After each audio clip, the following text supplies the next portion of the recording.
determining the corrosion resistance of different alloys when exposed to produced water. Sometimes it is very important to have an initial prediction of how a determined alloy will perform under certain environmental conditions. In real life, when it comes to study the corrosion behavior of a material, it requires a lot of experimentation, time, and effort. So, a software that can help you to understand and give you an initial guidance of what materials have the best corrosion resistance properties under certain conditions becomes very helpful.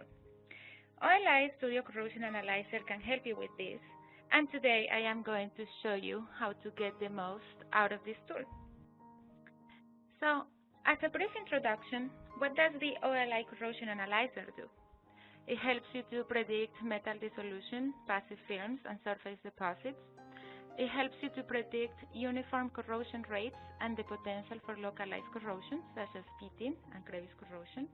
You can generate real stability diagrams, also called pore bay diagrams, and you can produce theoretical polarization curves.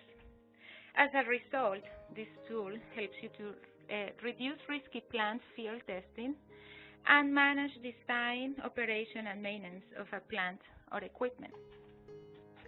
Today, I am going to give you an introduction to produced water, show you the alloys that I have chosen as candidates for this study, show you how to calculate the corrosion rates using OLI Studio Corrosion Analyzer, predict the potential to localize corrosion, and how to interpret polarization curves and pore bay diagrams. If we go to the corrosion tab, we can see that the software has calculated the corrosion rate at different temperatures, and as we increase the temperature, the corrosion rates for carbon steel also increases.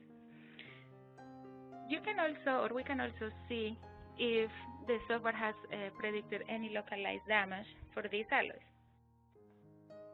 So, as a conclusion, we can say that 304 stainless steel would be a very good candidate for the aerated conditions and concentrations below 500 ppm of dissolved CO2 in the aqueous phase, and that alloy 825 would be preferable in conditions where high content of oxygen, chlorides, and low pH are present in the produced water.